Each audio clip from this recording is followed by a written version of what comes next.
David Remnick, I wanted to ask you about Putin. So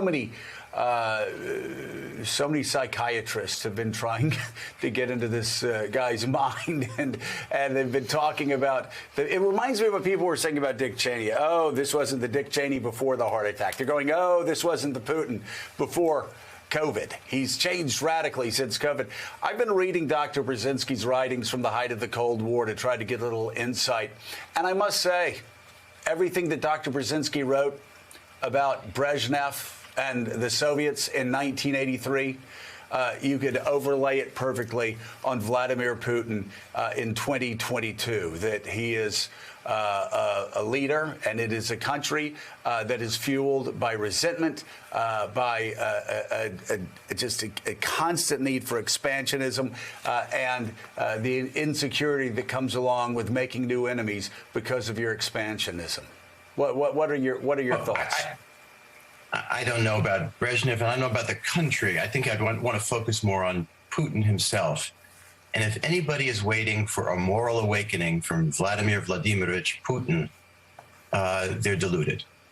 They're deluded. Because if you want to see what the moral arc of Vladimir Putin is, take a look at a photograph or photographs or footage from Grozny in 1999-2000. It's leveled. It looks like Dresden. Take a look at the city of Aleppo after the Russians got finished with it. It too looked like Dresden. So what Richard Engel was telling us is this is an appetizer. This is just the building he was standing in front of is just a forerunner. And Kiev, of course, is not the only city in Ukraine. In city after city in Ukraine and other parts of it, the south and in the east, it's not just one building or 5 buildings or 3%. It's much more total than that. The damage that's been done, the fear that's been struck into the Ukrainians is all toward one goal: to bring a nation of 40-odd million people to its knees, to rob it of its independence, right, to rob it of its sovereignty, and to put it under the Russian wing. That's what this is all about. That Putin cannot be dealt with. We can't psychoanalyze him.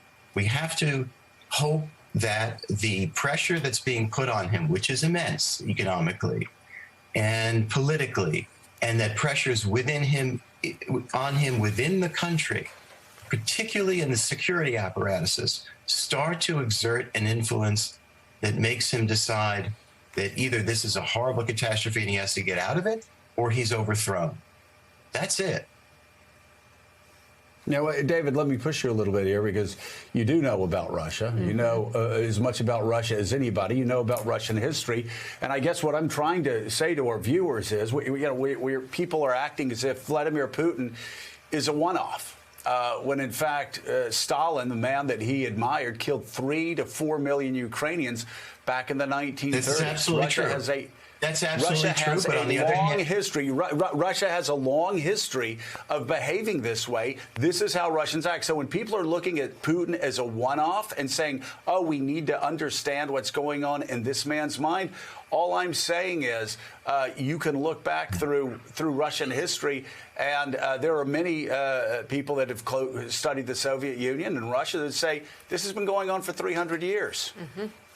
I would say, though, at the same time, there's also Mikhail Gorbachev, who behaved in quite a different way, who withdrew from Afghanistan, who tried to create a society that was had greater liberties, greater opportunities for its people.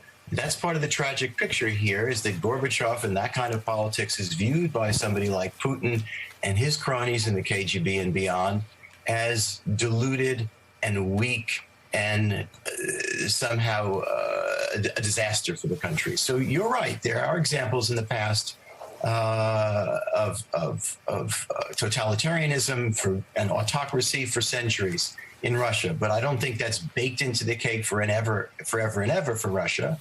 The tragedy is that Putin himself has no politics surrounding him that we yet can discern. And that emphasis on what we can discern. There's so few people around him that give him contrary opinion, who put political pressure on him, and he is acting in a solitary way. You saw that in his meeting with the Security Council when the head of foreign intelligence got up and tried to disagree just a little bit. He was humiliated.